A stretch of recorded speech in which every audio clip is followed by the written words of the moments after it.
Assalamualaikum warahmatullahi wabarakatuh.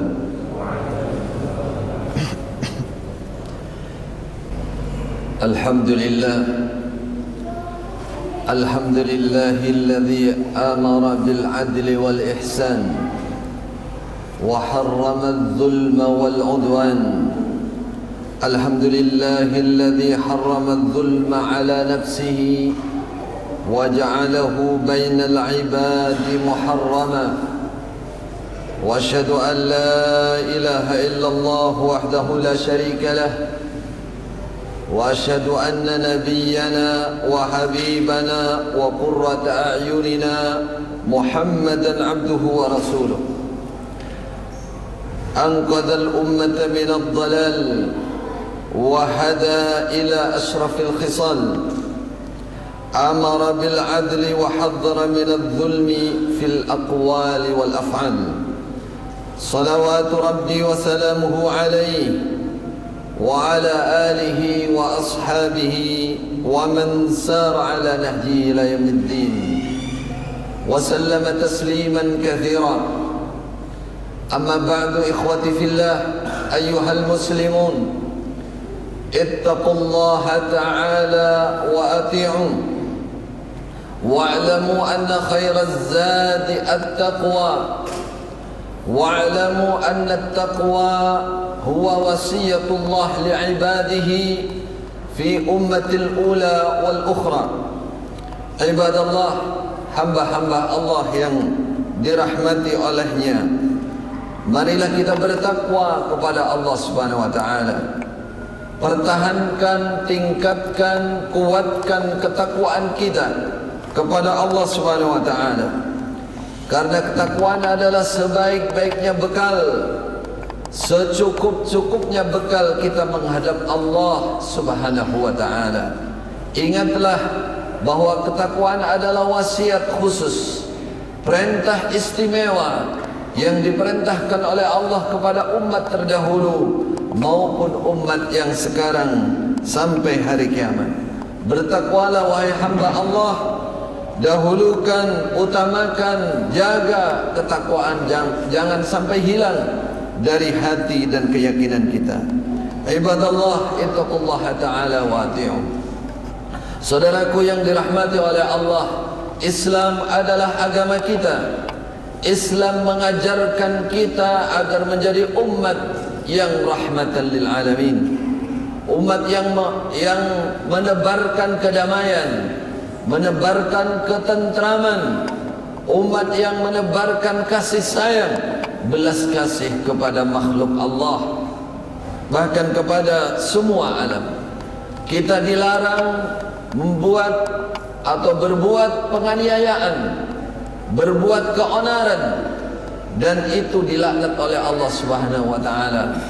Rabb kita Allah Subhanahu wa taala telah berfirman dalam suatu hadis qudsi.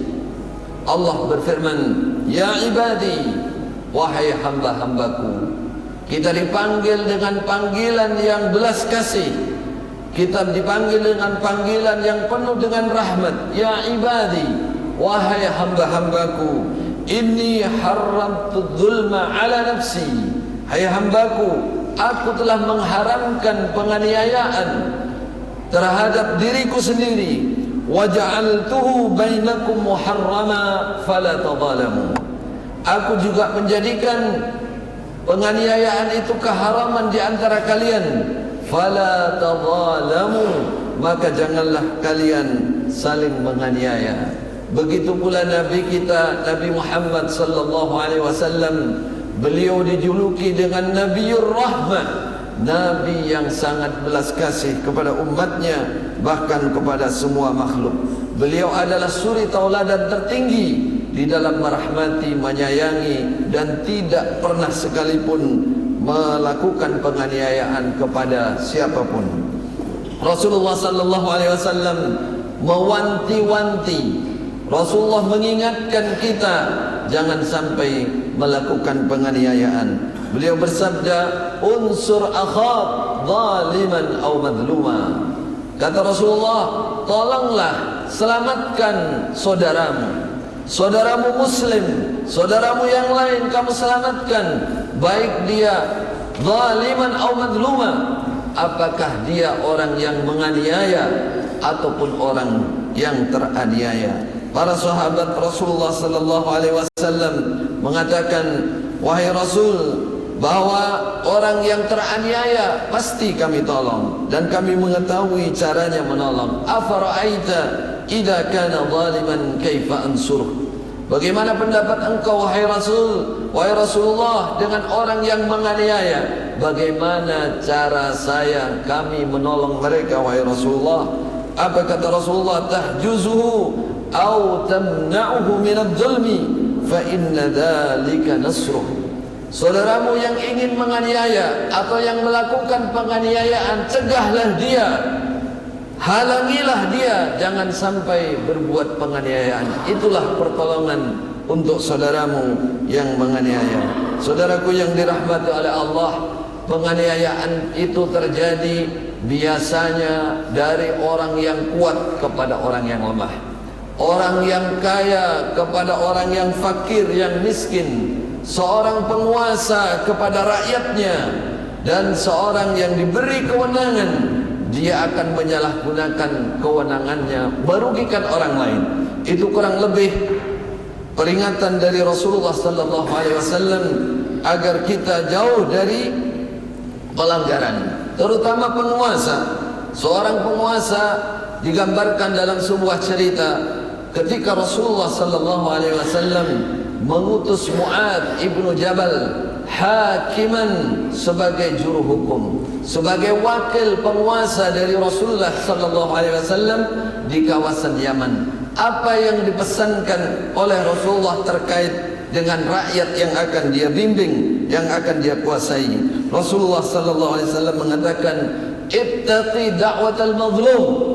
Wahai Mu'adz, saya pesankan khusus kepada kamu, ittaqi da'watal mazlum, jauhi, hindari doanya orang yang menganiaya. Kamu jangan menganiaya siapapun dari rakyat kamu, sekecil apapun dia, serendah apapun dia, jangan kamu aniaya.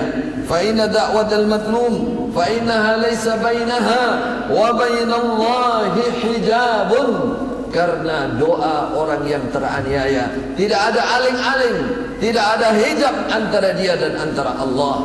Artinya Allah akan langsung mengabulkan. Begitu pula orang yang diberi wewenang, maka jagalah kewenangan itu bukan untuk melakukan penganiayaan kepada siapapun. Ingatlah firman Allah, wala tahsabannallaha ghafilan amma ya'maludz zalimun. Allah tidak pernah lupa, Allah tidak tidur, Allah akan melihat apa yang diperbuat oleh orang-orang yang zalim. Saudaraku yang dirahmati oleh Allah, terdapat kisah nyata. Ada seorang pembantu, dia melapor kepada seorang ustadz atau syekh yang pernah kami dengar ketika kami mencari ilmu di Makkah Mukarramah. Seorang pembantu ini bercerita, wahai syekh, saya adalah seorang pembantu asalnya. Dia buta saudara, tapi akhirnya selamat dari kebutaan itu. Dia bercerita, pada saat saya berumur kurang lebih 10 tahun, bapak saya adalah seorang petani kecil, petani rendahan, sehingga saya untuk mencukupi keluarga diserahkan untuk menjadi pembantu sebuah keluarga yang kaya, yang berpangkat. Saya umur 10 tahun, pagi-pagi buta sudah datang ke rumah tersebut. Tugas semua saya kerjakan, mulai dari memasak, kemudian membersihkan dapur, kemudian menyapu, kemudian menyiapkan hal-hal yang perlu disiapkan, sampai saya bertugas mengantarkan 2 anak keluarga ini ke sekolah. Itu yang saya kerjakan setiap hari, saya jaga dengan amanat. Tapi yang terjadi, saya sejak itu di dalam keluarga tersebut saya dipukul. Ketika saya dipanggil terlambat, saya dipukul. Bahkan saya pernah distrom dengan kabel listrik. Sehingga cerita singkatnya bahwa anak ini saking besarnya atau saking seringnya dipukul, bahkan distrom dengan tenaga listrik itu, anak ini menjadi buta. Seorang wanita kecil.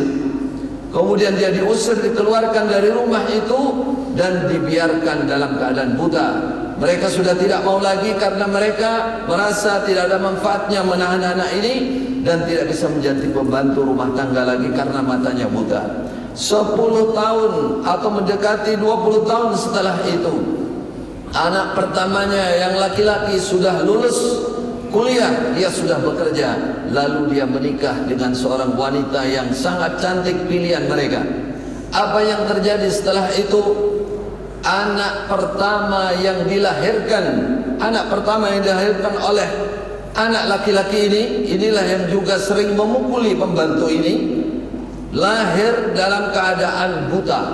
Seorang anak laki-laki dalam keadaan buta, sehingga keluarga itu menjadi keluarga yang asalnya bahagia.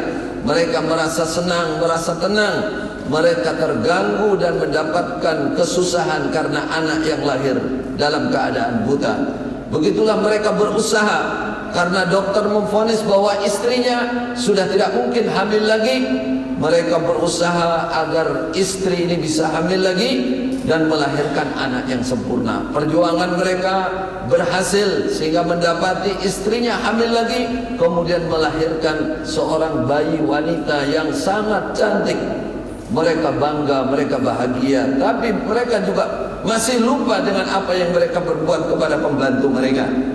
Dalam usia kurang lebih 7 bulan, disampaikan 7 bulan, maka bayi wanita ini, anak kecil wanita ini juga mengalami kebutaan. Sehingga mereka satu keluarga, mereka merasa shock. Ibunya kemudian sakit parah, ibu anak ini kemudian stroke, kemudian bapaknya juga demikian, terkena penyakit yang sangat parah. Kemudian kakek ini baru ingat dengan pembantu yang dia siksa, yang dia beratkan selama menjadi pembantu rumah tangga dia. Tapi itu sudah 20 tahun yang lalu. Bagaimana mencari pembantu ini? Akhirnya kakek ini sadar, dia mencari di rumah-rumah, mencari di jalan-jalan, bertanya ke sana ke sini. Akhirnya dia mendapatkan pembantu tersebut. Di waktu pembantu ini didatangi, pembantu sudah bisa melihat. Ternyata Allah memberikan pertolongan, dengan pembantu ini diobati dan dioperasi dan berhasil melihat kembali. Kemudian pembantu ini dibawa ke rumah tersebut dan mereka minta maaf, serta sebagai bagian dari kafarah mereka merasa bersalah, mereka ambil pembantu ini sebagai keluarga mereka yang ada di rumah tersebut. Inilah kisah nyata bahwa Allah tidak menunda siksa balasan bagi orang yang zalim. Maka jangan menganiaya siapapun. Bagi seorang penguasa punya peluang, punya kesempatan besar untuk menyengsarakan rakyatnya. Saudaraku yang dirahmati oleh Allah, para ulama mencatat dalam sejarah bahwa penguasa yang adil tidak pernah dia bersenang-senang di atas kesengsaraan rakyatnya. Dia akan memikirkan rakyatnya, dia akan lapar bersama rakyatnya. Ketika seorang pemimpin dia dalam kehidupan yang cukup bahkan berlebih, kemudian ada rakyat yang masih susah dan dibiarkan, maka itulah penganiayaan terbesar di mata Allah Subhanahu wa taala. Rasulullah sallallahu alaihi wasallam bersabda, "Innallaha la yumli lidh-dhalim hatta idza akhadahu lam yuflithu." Ketahuilah bahwa penguasa yang zalim oleh Allah kadang-kadang memang sengaja dibiarkan, tapi ketika Allah menyiksanya, ketika Allah membalasnya, maka dia tidak akan bisa lepas dari balasan Allah Subhanahu wa taala. Seseorang ulama namanya Wahab Ibnu Munabbih bercerita bahwa zaman dulu pernah terjadi ada seorang raja membangun rumah yang tinggi, gedung yang tinggi, gedung yang indah. Kemudian suatu saat dia menaiki dan melihat dari jendela gedung tersebut, di gedung dia terdapat di bagian bawah terdapat gubuk kecil nempel di gedung dia yang sangat baik itu, yang sangat bagus itu. Dia marah, dia menanyakan, kata raja, siapa punya rumah yang gubuk reot nempel di singgasana atau di kerajaanku, di gedungku ini? Hancurkan rumah gubuk tersebut, hilangkan dari pemandangan yang mengganggu keindahan istanaku. Lalu dia memerintahkan bala tentaranya hancurkan dan membuang serta menghancurkan gubuk kecil itu. Ternyata pemilik gubuk kecil itu adalah seorang wanita tua yang dia sering beribadah di dalam gubuk tersebut. Ketika gubuk itu dihancurkan, wanita tua ini sedang pergi dan dia mendapati gubuknya sudah dalam keadaan hancur rata dengan tanah. Dia mengatakan, siapa yang menghancurkan gubukku untuk ibadah kepada Allah? Mereka mengatakan, Raja, kamu tidak bisa berbuat apa-apa, kamu harus pergi dari tempat ini. Apa yang dilakukan wanita tua ini? Dia mengangkat tangannya kepada Allah, menegadahkan kepada Rabbul Alamin yang tidak akan menunda pembalasan bagi orang-orang yang zalim. Apa yang dia katakan? Ya Rabbi, in kuntu ghaibatan fa aina kunta anta ya Rabb. Wahai Allah, jika aku ketika rumahku dihancurkan, aku tidak berada di tempat, kemana engkau wahai zat? Wahai Allah, Rabb yang kasih sayang kepada hambanya, engkau melihat segalanya. Saudaraku, tidak ditunda lagi. Allah memerintahkan malaikat Jibril untuk mendatangi istana tersebut. Kemudian istana itu dibalik dan dihancurkan bersama isinya. Inilah contoh bagaimana penguasa yang zalim tidak ditunda oleh Allah siksanya. Ketika Allah menyiksa, maka tidak ada yang bisa menghalanginya. Aqulu qawli hadha wa astaghfirullah li wa lakum min kulli dhanbin wa khati'ah fastaghfiruhu innahu huwal ghafurur rahim. Alhamdulillahi rabbil alamin wal 'aqibatu lil muttaqin wala 'udwana illa 'alal zalimin. Asyhadu an la ilaha illallah ilahul awwalin wal akhirin wa asyhadu anna nabiyyana Muhammadan abduhu wa rasuluhu sayyidul anbiya wal mursalin. Amma ba'du, ibadallah, ittaqullah faqad fazal muttaqun. Saudaraku yang dirahmati oleh Allah, sebuah kezaliman, penguasa yang zalim atau orang yang punya kekuatan dia menzalimi orang lain, ketika betul dia tertunda siksanya di dunia, dia melenggang bebas di dunia, maka tidak akan pernah dia bisa selamat dari siksa Allah besok di hadapan Allah. Wala yahsabanna alladhina zalamu wala tahsabanna anna Allah ghafilan amma ya'malu dhalimun innama yuakhiruhum liyaumin taskhasu fihi al-absar. Ketika Allah menunda siksa bagi orang zalim, maka siksa itu akan ditetapkan, diberatkan besok di hadapannya, di hadapan Allah Subhanahu wa taala. Seorang raja bernama Sulaiman bin Abdul Malik, raja yang soleh, yaitu putra dari Abdul Malik. Beliau adalah seorang khalifah dalam Islam yang pertama kali diangkat lalu menghidupkan solat 5 waktu. Kemudian sepeninggalnya atau mendekati beliau meninggal, beliau berwasiat agar khalifah setelahnya adalah Umar bin Abdul Aziz. Bukan anaknya, bukan saudaranya, bukan siapa-siapa, tapi dia memilih pengganti adalah seorang alim, seorang hafidh Al-Quran, seorang yang punya keadilan yang luar biasa, yaitu Umar bin Abdul Aziz.